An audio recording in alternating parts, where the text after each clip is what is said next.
¿Qué tal están? Bienvenidos. Comentario del libro Tu memoria del doctor Oriol Grau. El libro tiene como subtítulo Aprende cómo funciona y cómo preservarla. Está publicado en la editorial RBA. Para comenzar este comentario de algunos aspectos de este libro, de algunas ideas, quiero pues desarrollar un poco una breve biografía del autor, explicitarla. Oriol Grau Rivera es médico especialista en neurología y doctor en medicina por la Universidad de Barcelona.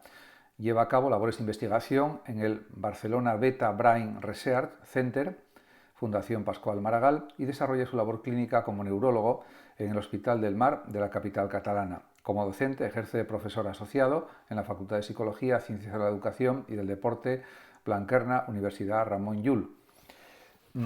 Realmente, pues en este libro pues aparecen muchas cuestiones acerca de la memoria y pues es un libro, a mi juicio, más bien divulgativo, no es muy técnico, pero sí es interesante. Además, está entretejido por reflexiones filosóficas también.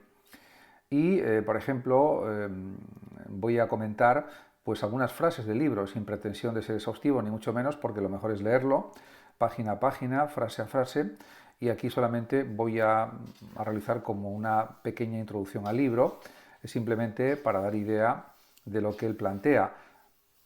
Simplemente pues es una aproximación al libro, nada más. Por supuesto hay que leerlo para enterarse perfectamente de todo, con todos los detalles y con todos los matices, como es lógico. Por ejemplo, al principio del libro, el autor rememora las enseñanzas del famoso filósofo griego presocrático Heráclito de Éfeso, que dijo: no podemos bañarnos dos veces en el mismo río. En efecto, porque aunque su apariencia sea la misma, el movimiento constante del agua hace que cambie a cada instante, en efecto. Y el propio autor del libro, Oriol Grau, pues hace una comparación, una analogía con el cerebro humano, que según él se parece un poco al río de Heráclito porque está cambiando constantemente. Y dice Oriol Grau: aunque no lo parezca, incluso mientras lees estas líneas, tu cerebro está en constante proceso de transformación. Por supuesto, esa transformación puede ser mayor o menor en función de muchas características diferentes que posee el cerebro, y también en función de la edad y en función de otras muchas variables, como es lógico, pero podemos decir que realmente nuestro cerebro funciona como un gran ordenador. Y de hecho, en otro fragmento, en otro párrafo del libro, dice lo siguiente, Oriol Grau: en 1996, el campeón mundial de ajedrez Garry Kasparov se enfrentó a Deep Blue, una supercomputadora capaz de procesar hasta 100 millones de jugadas por segundo. La contienda fue reñida, pero se saldó con la victoria del legendario ajedrecista. Pero un año después, una versión mejorada del Deep Blue ya derrotó a un asombrado Kasparov. Realmente, pues esta es la realidad. Y actualmente los mejores superordenadores derrotan a los mejores ajedrecistas, eso es evidente. Por lo tanto, diríamos que ¿por qué ganó Deep Blue a este gran genio del ajedrez, a este gran campeón? Porque la capacidad de procesamiento, de cálculo es brutal, aunque también es verdad que la genialidad de Kasparov, su capacidad mental es realmente impresionante, es realmente prodigiosa, pero así todo, la fuerza bruta de cálculo de los superordenadores pues es tan extrema que realmente supera cualquier capacidad de inteligencia humana, por muy grande que sea. En ese sentido, pues es verdad que en el cerebro el diseño de nuestros circuitos cerebrales, aunque está formado por unos 100.000 millones de neuronas, permite una casi infinita cantidad de conexiones. No infinita, pero realmente altísima. Y en ese sentido, pues eso produce el pensamiento, produce las ideas, produce la capacidad abstracta y también forma parte de la memoria, por supuesto. De hecho, pues el mismo autor lo señala en otro párrafo del libro cuando escribe: en cambio, nuestro cerebro dispone de varias decenas de miles de millones de neuronas capaces de procesar a la vez la colosal cantidad de información que constantemente nos bombardea, procedente tanto del mundo exterior como de nuestro propio cuerpo. Este sistema de procesamiento paralelo masivo nos confiere una gran ventaja respecto a las computadoras. Efectivamente, en ese sentido, la funcionalidad de nuestro cerebro es altísima, tiene una capacidad prodigiosa porque no es simplemente fuerza bruta, es recombinación, diríamos, de regiones interconectadas, de neuronas interconectadas, de sinapsis, etcétera, y eso hace que realmente desarrollemos una capacidad para procesar estímulos, para pensar, etcétera, pues realmente extraordinaria.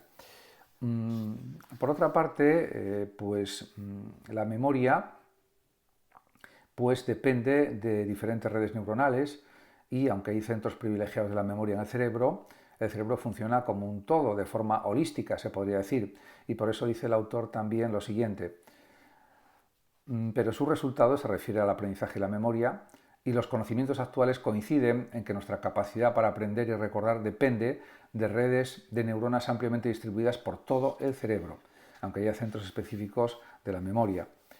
En el libro pues aparecen luego ejemplos de personas que tuvieron accidentes, etcétera, y tuvieron que reaprender nueva información, pero no me voy a detener en estas cuestiones. En cuanto a las memorias que tenemos, pues hay, por supuesto, la memoria a corto plazo, que sirve para recordar números de teléfono o datos que no sean demasiado largos. Está la memoria a largo plazo, que es la memoria semántica, fundamentalmente, de significados. Y dentro de la memoria a corto plazo hay una subdivisión, podríamos decir, que es la memoria inmediata y la memoria de trabajo. En ese sentido, puede haber distintas clasificaciones de la memoria. En cuanto a la memoria a corto plazo, pues es evidente que si no nos concentramos suficientemente no podemos codificar bien la información que recibimos y por lo tanto no es posible que se registren y se consoliden los recuerdos. Eso también lo señala el propio autor. En cuanto a la memoria a largo plazo, pues es importantísima porque es en la que están los conocimientos que poseemos de distintas materias o disciplinas como historia, filosofía, matemáticas, lengua, diríamos los universales lingüísticos que manejamos en el uso del idioma, etc. En ese aspecto es fundamental y por supuesto hay que saber organizar bien la información para poder aprenderla y recordarla. Eso pues es algo evidente. En ese sentido, cuanta más atención se ponga a la hora de aprender, generalmente los resultados de memorización son siempre mejores. Y es verdad que hay zonas específicas de la memoria en el cerebro, como por ejemplo es el hipocampo y la amígdala, y también es algo evidente, y lo señala el propio autor, doctor Oriol Grau, que aprender y recordar cambia nuestro cerebro, efectivamente, porque incluso cuando leemos, que retenemos un 10% de la información que leemos, otros dicen que un 20%, otros expertos, yo soy más partidario de considerar que es un 10%, ya sería muchísimo, pues también eso modifica positivamente nuestro cerebro, porque acumulamos más cantidad de conocimientos, de experiencias, de sensaciones, etc. Y también hay otro dato a considerar, es que nuestras neuronas se interrelacionan entre ellas, hablan entre ellas, como dice el propio autor. En ese sentido, pues también es algo evidente que con los avances médicos se ha podido observar el funcionamiento cerebral y está demostrado que, pues, diríamos, las partes del cerebro que más se estimulan por aprendizaje crecen, aumentan. Y así lo señala el propio autor, Oriol Grau. Y dice: los avances técnicos han permitido observar que la potenciación a largo plazo no solo provoca cambios en la función de una neurona para que se comunique mejor con la siguiente, sino que también hace que cambie físicamente porque las sinapsis que más estimulan también crecen. En ese sentido, pues también hay que hablar de la plasticidad neuronal, que era algo que se pensaba que no ocurría o que no sucedía, por ejemplo, en las personas más mayores, y en cambio se sabe actualmente que eso sí sucede. E incluso a partir de una cierta edad, a partir de los 40 o 50 años, también hay pues una creación de nuevas neuronas y hay una plasticidad neuronal evidente. De hecho, él mismo lo señala en otro apartado del libro, donde habla del milagro de la neuroplasticidad. Y en ese sentido, por ejemplo, escribe Oriol Grau: la música es un estímulo auditivo muy complejo que abarca diferentes dimensiones como el ritmo, la melodía, y activa casi todas las zonas de nuestro cerebro. Los estudios realizados han demostrado que los músicos tienen más desarrolladas las zonas del cerebro implicadas en el aprendizaje, el control, las sensaciones, el movimiento, el procesamiento auditivo y el lenguaje. En ese sentido, pues también efectivamente se puede ejercitar el cerebro con la música. Por lo tanto, escuchar música también sirve para ejercitar el cerebro, aunque parezca algo increíble, pero es cierto. Y también hay unos efectos positivos de la música en el relajamiento del cerebro, en la disminución del nivel de estrés que pueda tener una persona, influye también la música. De hecho, por ejemplo, hay lo que se denomina el efecto Mozart, como señala el propio autor, Oriol Grau, y escribe: efecto Mozart. De acuerdo con un estudio publicado en 1993, escuchar la música del compositor austríaco durante 10 minutos puede mejorar nuestra concentración y la capacidad para razonar. Y en general la música clásica nos ayuda a disminuir nuestros niveles de estrés y a bajar la tensión arterial, mejora nuestro rendimiento, nos alivia la ansiedad y el dolor y combate el insomnio, que, como veremos más adelante, es uno de los principales enemigos de nuestra memoria. Por lo tanto, practicar música y escucharla son actividades muy saludables para el cerebro. Por otra parte, es verdad que la falta de sueño, el insomnio, pues repercute en los procesos cerebrales, en la memoria, etc. Y luego, por supuesto, la memoria está muy vinculada a las emociones, a los sentimientos.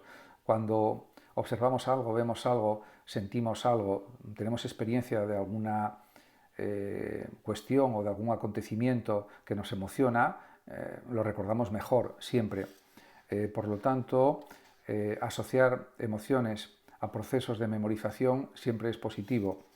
Y la memoria también es una gran ventaja evolutiva, eso es incuestionable. Por otra parte, las emociones son lo que nos caracteriza como personas. A pesar de que el ser humano es un ser racional, pues las emociones influyen mucho en todos los procesos cerebrales. Luego, también hay que considerar que pues realmente la memoria tiene enemigos, como es por ejemplo la ansiedad y el estrés. En ese sentido, también hay que insistir en que un cierto nivel de ansiedad y estrés o de actividad es bueno para el cerebro. El problema es cuando el nivel de ansiedad y estrés supera unos ciertos límites, con lo cual se vuelve perjudicial. Por eso el propio autor, el doctor Oriol Grau, dice lo siguiente en el libro: a pesar de su mala prensa, un cierto grado de estrés o ansiedad es necesario para garantizar nuestro bienestar, porque si no estaríamos demasiado pasivos y no reaccionaríamos a los estímulos, no realizaríamos actividades, etc. En ese aspecto, existen datos que establecen que tiene que haber un cierto nivel de intermedio de noradrenalina para que nuestro cerebro funcione de forma óptima, de forma muy adecuada. Porque también es verdad que el cerebro tiene que afrontar retos en la vida, y si hay una cierta estimulación media, pues eso siempre es positivo para poder conseguir esos retos de una manera adecuada, de una manera positiva.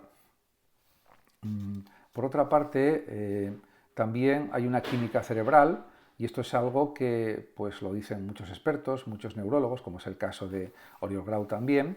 Y, por ejemplo, él dice en una parte del libro lo siguiente: porque niveles elevados de glucocorticoides se asocian a una menor capacidad para recuperar información previamente adquirida. Eso también es cierto, y bueno, la química cerebral es muy compleja, pero de hecho actualmente se está experimentando con medicamentos para potenciar la memoria, sobre todo por los ejércitos de Estados Unidos y de otros países. Básicamente en Estados Unidos especialmente hay una investigación en este sentido, y pues eso es positivo para todos. Por otra parte, hay un capítulo del libro que se dedica a analizar la memoria y el sueño, y hay muchas interrogantes, hay muchas cosas que no se saben sobre para qué sirve el sueño, y el mismo neurólogo Oriol Grau lo reconoce cuando dice: y por increíble que parezca, la pregunta de por qué dormimos, a pesar de su importancia, sigue en gran medida sin respuesta. Probablemente porque sirve para reparar el organismo a nivel celular, por eso existe el sueño, el dormir, y también para que el cerebro descanse, aunque sigue siendo activo durante el sueño, pero diríamos recarga su energía y se repara a nivel celular hasta cierto punto, igual que el resto del organismo, probablemente. porque, diríamos, la energía que desplegamos durante el día pues es muy considerable y por lo tanto necesitamos un periodo de descanso suficientemente largo. Por lo tanto, también hay que decir que ha habido numerosísimas investigaciones sobre la relación entre sueño y memoria, o memoria y sueño. Y pues otra cosa que es importante destacar es que el cerebro trabaja también, funciona mientras dormimos, no es que se apague completamente, ni mucho menos. De hecho, en los procesos de sueño que ocurren cuando dormimos, pues 7, 8 horas, 9 horas, las horas que sean, pues hay 2 o 3 fases de sueño REM, de movimiento rápido de ojos, que pueden durar de 10 a 20 minutos cada fase, y eso es algo necesario para el cerebro. Y bueno, en esas fases de fase sueño de REM o fase REM de sueño, pues intentamos resolver problemas que surgieron durante el día. Incluso durante el sueño se sabe que de forma general se consolidan los recuerdos y la memoria. Por eso ante exámenes pues conviene dormir muy bien el día anterior al examen para que nuestra memoria funcione perfectamente, etc. También pues, ha habido muchas investigaciones que afirman que durante el sueño se activan mecanismos concretos para eliminar el exceso de sustancias que son negativas para el funcionamiento cerebral, y eso parece que está ya suficientemente demostrado. Por lo tanto, el sueño sirve para activar los procesos de memoria y para consolidar los procesos de memoria. En realidad, hay que insistir en la importancia de dormir bien y pues esto aparece en el libro explicado de forma minuciosa, con lo cual no me voy a extender más en la cuestión. Luego también hay otro capítulo en el libro, el capítulo 6, donde lo titula el autor Oriol Grau, Memoria femenina y memoria masculina. Aunque en principio la capacidad intelectual tanto de los hombres como de las mujeres es la misma, sí considera el autor, que es neurólogo, que hay diferencias entre la memoria masculina y la femenina. Y dice lo siguiente, o escribe lo siguiente, Oriol Grau. En general, las principales diferencias que hemos visto dejan constancia de que las mujeres tienen más memoria verbal, más memoria para hablar y para el lenguaje en general, para escribir, etc., y más capacidad para hablar espontáneamente con fluidez, sin demasiadas pausas ni fallos a la hora de encontrar las palabras. Tienen más fluidez verbal en general. En cambio, los hombres pues realizan tareas con más facilidad en relación con funciones visuales y espaciales, por ejemplo, para orientarse e interpretar un mapa en general, aunque es verdad que en los dos hemisferios están repartidas estas funciones y esto no siempre se cumple, esto es de una forma general, pero puede haber diferencias individuales pues bastante grandes. Y sigue escribiendo el autor, de promedio las mujeres son capaces de recordar con un mayor grado de detalle, de recordar más acontecimientos y de recuperar más rápidamente la información. También, pues dice el autor, presentan mejores resultados cuando se enfrentan a pruebas de memoria semántica, conocimientos generales. Aunque, por supuesto, todo esto es discutible porque depende también del grado de concentración, del nivel de estudio que se haya realizado para preparar, por ejemplo, un examen, de la cantidad de lecturas que tenga la persona, de la cantidad de libros leídos, por ejemplo, etcétera. Todo esto influye considerablemente en los rendimientos de la memoria. También depende de la edad y de otra serie de aspectos que se pueden valorar o evaluar de una forma rigurosa y precisa. Por otra parte, pues él también, en un apartado del libro, se plantea si las mujeres son más vulnerables al Alzheimer. Y en ese sentido escribe que con la edad tengamos menos memoria es un fenómeno fisiológico, porque realmente la pérdida de memoria a partir de una cierta edad es algo evidente, sobre todo a partir de los 60 años aproximadamente. Y la pérdida de memoria parece ser que es más acusada en los hombres, como dice el autor, aunque, bueno, pues la enfermedad de Alzheimer parece que se concentra más en las mujeres, yo creo que sobre todo porque viven generalmente de promedio más años que los hombres, por lo tanto, si viven más años, hay más probabilidad de que desarrollen Alzheimer más mujeres que hombres, quizás, no por otra cuestión, simplemente. Y pues también aquí lo dice el propio autor, dice, De hecho, algunos estudios sugieren que el riesgo de desarrollar la enfermedad de Alzheimer a lo largo de la vida es el doble en las mujeres que en los hombres. Pero eso por lo que decía antes, por la mayor expectativa de vida fundamentalmente, no por otras razones, y también quizás por razones hormonales, químicas. Eso puede predisponer a que padezcan más enfermedad de Alzheimer o demencias, pero eso se ha investigado además, no es que se diga de forma gratuita. Por otra parte, tampoco hace falta tener una memoria súper excepcional porque, como dice Oriol Grau, pues hay fallos de memoria que son necesarios para vivir. Si nos acordáramos absolutamente de todo o de casi todo, pues realmente sería algo tremendo. Es como que tendríamos demasiada cantidad de información y casi no podríamos ni hablar, porque recordaríamos tantísimas cosas cada segundo, cada décima de segundo, que al final nos veríamos desbordados, ¿no? En ese sentido, el cerebro podemos decir que se inventa la realidad, porque cuando nos fijamos en los recuerdos, muchos de ellos, se han pasado ya muchos años, no son exactamente las cosas como nosotros recordamos. Ha habido algunos cambios, no esenciales, pero sí evidentes. Por lo tanto, la labor de recuerdo es una labor pues más bien inventiva, interpretativa, hasta cierto punto, lógicamente, porque los hechos han sucedido, las situaciones se han producido, pero recordamos algunos aspectos y otros no, o los cambiamos en algunos aspectos, etc. Por otra parte, también es normal que no nos acordemos absolutamente de todo. De hecho, cuando somos muy pequeños, tenemos pues unos meses o un año, no nos acordamos de esas situaciones que vivimos, como es lógico, porque la mente se estaba formando todavía. Sobre la memoria, pues se han escrito pues infinidad de libros y las investigaciones siguen abiertas para descubrir posibles nuevas soluciones al Alzheimer, a las demencias, etc. Yo creo que ahora, con las investigaciones sobre nuevos fármacos para potenciar la memoria, se van a conseguir grandes resultados en pocos años, me parece.